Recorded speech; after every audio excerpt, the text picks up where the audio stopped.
안녕하세요. 보육플러스의 변미희 교수입니다. 여러분 반갑습니다. 네, 네, 오늘은 안녕하세요. 네, 임현숙 교수님 나와 계십니다. 네, 네, 안녕하세요. 네, 현숙, 네, 보육사랑의 임현숙 인사드립니다. 안녕하세요. 반갑습니다. 반갑습니다. 오늘 주제는 보육일지 작성법과 피드백입니다. 그래서 저와 또 임 교수님께서 보육일지 작성법 말씀드리고 또 보육일지를 하나 공유해드리고 피드백 드리는 순서로 말씀드릴 텐데요. 총 3가지로 구성이 되어 있습니다. 첫 번째는 보육일지 작성법에 대해서 살펴볼 거고요. 두 번째는 네, 어린이집 평가제에 따른 보육일지 작성법, 그리고 마지막은 주간 보육일지 사례를 공유하고 교수님과 제가 피드백 드리는 순서로 진행하도록 하겠습니다. 그래서 네, 보육일지 작성하는 부분에 있어서 가장 중요한 부분이라고 할 수 있겠죠. 작성법에 대해서 우리 임 교수님께서 강의해 주시겠습니다. 네, 지금 보육일지 작성, 지금 현재 뒤에 보면 사례가 3, 4세예요. 네, 그래서 지금 현재 이 보육일지는 3, 4, 5세, 그러니까 유아반을 대상으로 한 보육일지는 우리가 어떻게 기록이 돼야 되는지 그 부분에 대해서 이제 설명을 하려고 하는데요. 예, 그러다 보니까 이제 유아들이다 보니까 저희가 이제 누리과정을 중점으로 해서 보육일지 기록을 어떻게 해야 되는지 저희가 이제 참고 자료가 2019년 네, 개정 누리과정에서 보육일지 개선 방향이라든가 일지 양식을 예시를 해주었어요. 그래서 그 자료를 토대로 해서 설명을 드리도록 하겠습니다. 사실은 우리가 국가 수준의 보육과정이라고 하면 지금 현재 시행되고 있는 게 제4차 어린이집 표준보육과정입니다. 그래서 제4차 어린이집 표준보육과정 안에는 0-1세 보육과정, 그다음 2세 보육과정, 예, 3, 5세 보육과정 이렇게 얘기합니다. 3, 5세 보육과정은 이제 공통과정이라고 그래서 저희가 이제 유치원하고 어린이집이 똑같이 이 공통 보육과정을 우리가 지금 시행을 하고 있는데요. 그러다 보니까 3, 5세를 저희가 이제 누리과정이라고 얘기했잖아요. 그래서 지금 현재 저희가 이 자료에서는 그냥 개정 누리과정이라고 명시를 하기로 하겠습니다. 자, 그러면 우리가 개정 누리과정에서는 보육일지를 기록을 해야 되는데 그 목적이 무엇인가를 먼저 살펴보겠습니다. 우리가 보육일지를 기록하는 이유는 보육교사가 담당한 반에서 유아가 중심이 되고 또 놀이가 살아나는 누리과정을 운영하고 또 관리하기 위한 그런 목적이 있다라고 보시면 될 것 같아요. 우리가 지금 개정누리과정이나 제4차 어린이집 표준보육과정에서 중점적으로 여기는 게 유아 중심의 보육과정, 그다음에 놀이 중심의 보육과정이잖아요. 그러니까 보육일지도 그렇게 우리가 기록이 되어줘야 된다라고 보시면 될 것 같고요. 유아 놀이 중심의 이 누리과정이 우리가 일과와 또 놀이 중에서 어떻게 이루어졌는지 우리가 하루에 어떤 시간대를 또는 일주일의 시간대를 이렇게 되돌아보면서 보다 나은 방향으로 개선해 나가기 위해서 저희가 기록을 한다라고 보시면 될 것 같고요. 또 유아 놀이를 저희가 관찰을 하고 기록을 하게 됩니다. 그렇게 되면 유아들의 특성이라든가 그다음에 변화 이런 것들을 이해하게 되고 또 누리 과정이 적절하게 운영되고 있는지를 우리가 평가하는데 그 목적이 있다라고 볼 수가 있습니다. 자, 그렇다면 우리가 개정 누리 과정의 보육일지 양식을 위해서 우리가 어떤 검토를 좀 해야 되는가 이 부분에 대해서 좀 보겠습니다. 개정 누리 과정의 보육계획에 대한 사전 검토를 저희가 좀 살펴보면 현재 국가 수준의 보육 과정을 토대로 저희가 이제 보육 계획이 되어져야 됩니다. 근데 이 국가 수준의 보육 과정, 우리가 3, 5세 누리 과정이라고 하죠. 이 누리 과정을 바탕으로 해서 각 기관의 실정, 어떻게 보면 우리가 평가서에도 나와 있습니다. 어린이집 원장님의 철학에 의해서 이게 반영이 돼야 된다라고 되어 있거든요. 그러다 보니까 각 기관의 실정에 적합한 그런 계획을 우리가 수립해서 운영해야 된다라고 볼 수 있습니다. 그렇기 때문에 계획안 수립에 있어서는 기관과 또 교사의 자율성을 강조하고 있습니다. 우리가 2019년까지는 보육계획안이 거의 획일적으로 똑같았어요. 시간대별로 중원에서 귀가할 때까지 시간대별로 양식도 또 똑같았었거든요. 근데 지금 현재는 이 모든 부분은 이제 자율성을 주었다. 네, 이렇게 여러분들이 아시면 좀 좋을 것 같고요. 네, 자, 그러면 먼저 우리가 연간 계획에 대한 검토 사항을 먼저 살펴보겠습니다. 자, 연간 계획은 1년을 단위로 우리가 보육 계획을 이제 세워야 되는 건데요. 이 연간 보육 계획안을 작성을 할 때는 누리 과정을 기초로 해야 됩니다. 그래서 누리 과정에서 추구하는 인간상, 그다음에 어린이집의 원장님의 보육 철학, 그다음에 이 어린이집이 지금 위치해 있는 지역사회 특성, 도시인지, 농촌인지, 또는 바닷가인지 뭐 이런 어떤 특성들이 반영이 돼야 되고요. 또 개인 수준의 다양성을 고려해서 자율적으로 우리가 수립할 수 있다라는 겁니다. 연관계획은 모든 보육 교직원이 구성이 되어야 되는 공유 자료이기 때문에 어린이집 차원에서 수립하는 것이 일반적입니다. 그래서 저희가 3월 시작이면 대부분의 어린이집에서는 2월에 교사 회의를 거쳐서 연간 보육 계획안을 우리가 이제 수립하는 그런 어떤 상황이 되어지고요. 또 하나의 어떤 중요한 경험들이 있습니다. 우리가 기관에 적응하는 거라든가 계절, 봄, 여름, 가을, 겨울이 있겠죠. 또 우리나라에 또 명절이 있습니다. 또 그 해에 특별한 어떤 국가적인 행사. 올해는 어떤 국가적인 행사가 있을까요, 교수님? 올해는 국가적인 행사라기보다는 코로나19라는 특별한 상황이 있을 것 같아요. 네, 네네. 그리고 일본에서 이제 올림픽이 곧 열리죠. 이런 네네. 부분들이 이제 맞습니다. 만일에 코로나19 상황이 아니라면 중요하게 반영될 수 있을 것 같아요. 네네. 그래서 우리가 이제 영화가 아니라 유아이기 때문에 아이들이 집에서 아빠들이 보고 있는 이 스포츠를 보게 되거든요. 그러면 이런 거에 대한 아이들이 관심을 가지게 되고요. 뭐 예를 들면 우리가 올림픽뿐만 아니라 우리나라에는 내년에 같은 경우에는 이제 대통령을 뽑는 그런 선거들이 있을 수 있어요. 그러니까 그런 경우에는 특별한 국가적인 행사입니다. 그러니까 저는 과거에 제가 교사를 할 때 어떤 경험을 했냐면 선생님 왜 저희는 투표하면 안 돼요?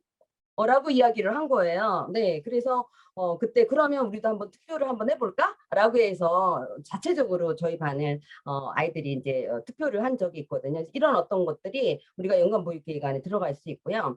또 기관 자체에서 이루어지는 행사들이 있습니다. 그래서 그런 행사들이라든가 또 아이들이 이제 반을 진급을 하게 되죠. 이런 것들을 고려해서 저희가 연간보육계획안을 계획을 해야 되고요. 개정 우리가 누리과정은 우리가 교사와 유아가 함께 만들어가는 교육과정이에요. 예, 만들어진이 아니라 만들어가는. 네, 그래서 이 만들어가는 교육과정이 얼마든지 수정이 가능하다라는 거예요. 그래서 아이들이 좋아하는, 네, 아이들이 좋아하는 즉각적으로 발현되는 그런 놀이들이 우리가 연간보육계획안에 반영이 될 필요가 있다라고 아시면 좋을 것 같고요. 그래서 연간보육계획안인 유아들의 놀이 경험에 따라서 흥미에 따라 관심에 따라서 시기라든가 기간이라든가 이런 것들이 얼마든지 변경이 될 수 있고요. 그래서 이거는 조금 전체적인 어린이집 전체 차원에서 연간보육계획안이 작성이 되었지만 5세반이 2반이라면 그 5세반이 조금씩 또 달라질 수도 있습니다.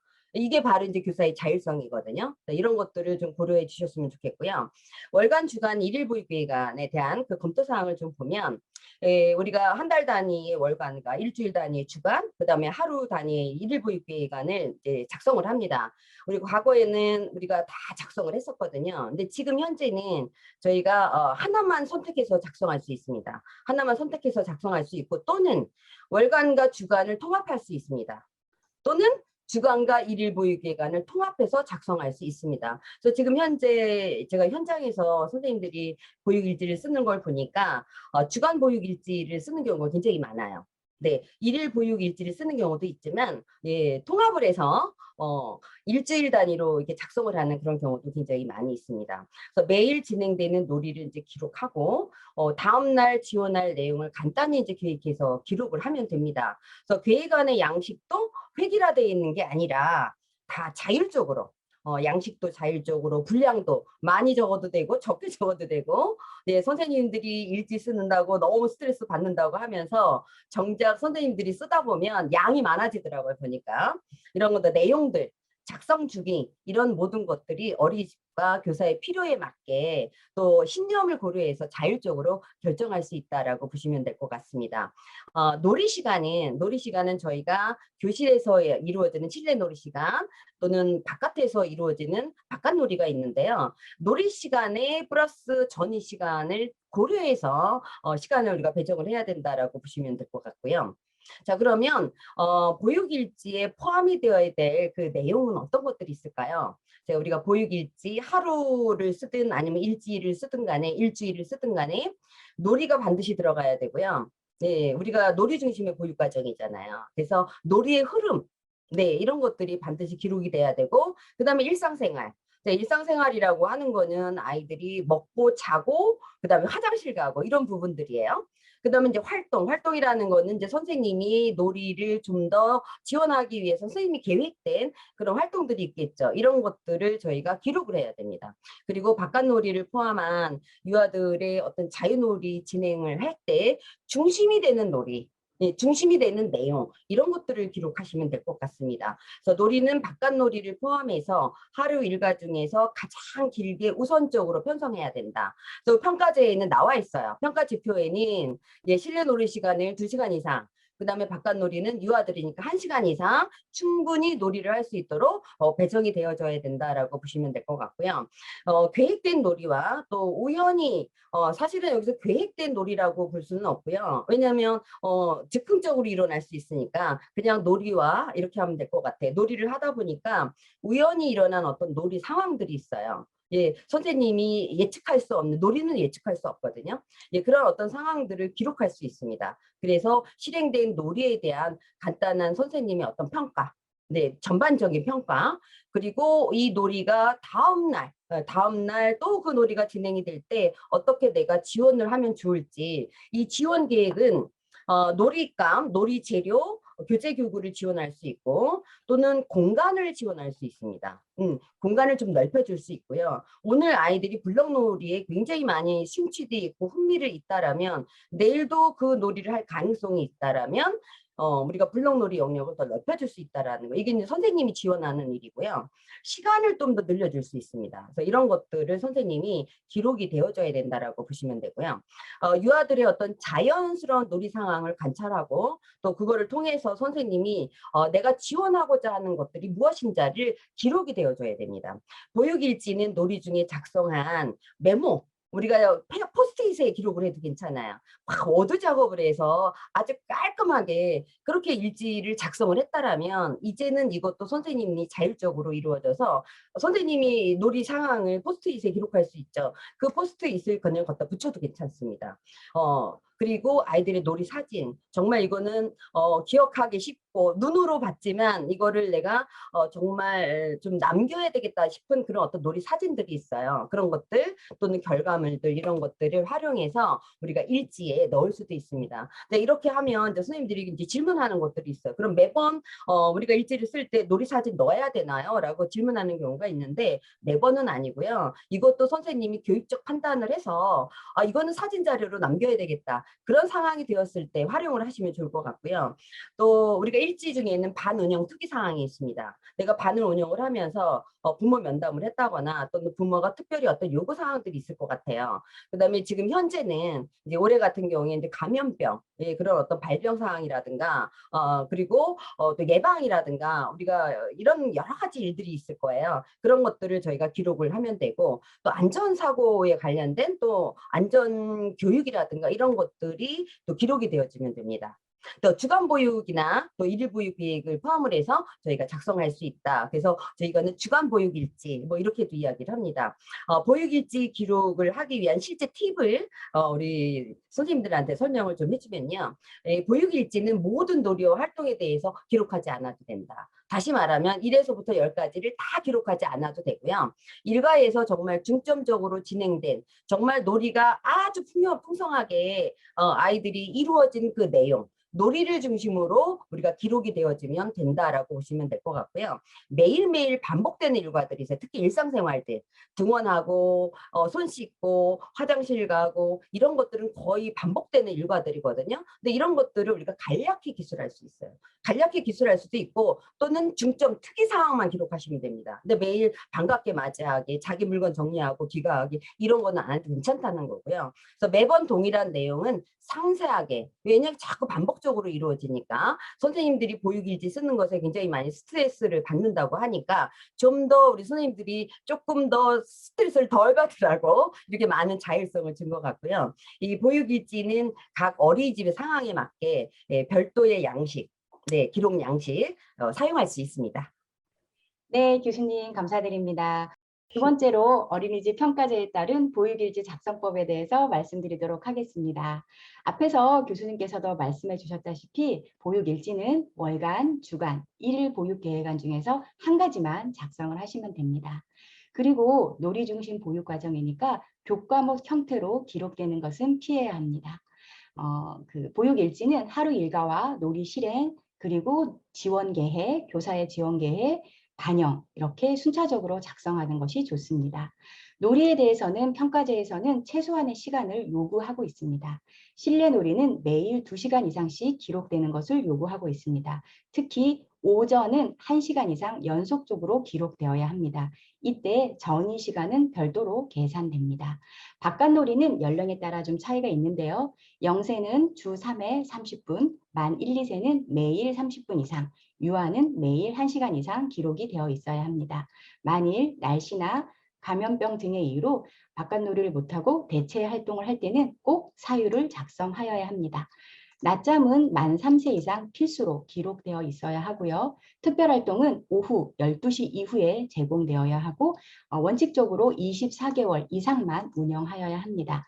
다만 18개월에서 24개월 된 영아가 24개월 이상 된 영아와 함께 같은 반에서 보육을 받고 있다면 부모 동의와 또 운영위원회 심의를 거쳐서 특별활동을 참여할 수 있습니다. 그리고 특별활동에 참여하지 않는 영유아가 있다면 이들을 위한 놀이 및 활동 지원도 기록이 되어 있어야 합니다. 그리고 급간식, 건강영양교육, 지역사회 연계, 안전교육 및 소방대피 훈련도 보육일지에 기록이 되어 있어야 합니다. 특히 지역사회 연계는 월 1회 이상, 영아는 2개월에 1회 이상 기록이 되어 있어야 합니다. 16시 이후는 우리가 이제 그 기본보육제도 가 도입됐으므로 연장반 또는 당직 교사가 배치되어 있어야 하고 이 시기 이후에 이 시간 이후에 놀이 및 휴식 기록이 되어 있어야 합니다. 제가 지금 평가제에 따른 보육일지 작성법에 대해서 간단히 말씀드렸는데요. 교수님께서 혹시 보완해 주실 내용 있으면 말씀 부탁드립니다. 네, 지금 이제 평가를 받으면서 선생님들이 이제 하는 질문 중에 하나가 뭐냐면, 이제 교사한테 굉장히 많은 자율성을 줬죠. 근데 평가제에서는 놀이를 충분히 이루어질 수 있도록 하라. 그래서 이제 실내는 2시간 이상, 그다음에 바깥 놀이는 1시간 이상이라는 거를 정해놨는데요. 이런 경우가 있어요. 바깥 놀이 날씨가 좋으면 바깥 놀이를 1시간 반 할 수 있거든요. 자, 그러면 교실 안에서 그래도 2시간 해야 되나요? 그러거든요. 아니요. 네, 그러면 교실에서의 놀이는 1시간 30분 하면 됩니다. 그러니까 결국은 교실 안에서의 놀이와 바깥 놀이가 합쳐서 3시간 이상을 확보를 하면 됩니다. 근데 이전에 저희가 평가제 의무로 되기 전에 우리가 평가 선택을 할 때는 숲 프로그램을 운영하고 있는 어린이집에서 평가를 못 받았어요. 왜냐하면 교실 안에서 반드시 2시간이 확보가 돼야 되는데 숲 프로그램을 하는 어린이집은 바깥에서 보내는 시간이 더 많았거든요. 그래서 이런 것들을 모두 고려를 해서 이제 놀이는 교실 안에 그다음에 바깥에 놀이가 합쳐져서 예, 우리가 충분히 3시간 이상이 확보가 되면 된다라고 생각을 하시면 됩니다. 네. 네, 교수님께서 아주 중요한 포인트 잘 말씀해 그리고 조금 주셨습니다. 내려오면 이제 지역사회 연계 활동이 있어요. 근데 지역사회 연계 활동이 있는데 지역사회 연계 활동 산책하는 것도 지역사회 연계 활동인가요? 라고 물어보는 이제 교사들이 있는데 그건 또 별개죠. 그건 이제 바깥놀이에서 산책으로 들어가는 거고요. 우리가 지역사회라는 거는 어린이집과 관련된 지역사회 굉장히 많은 물적 인적 자원들이 있습니다.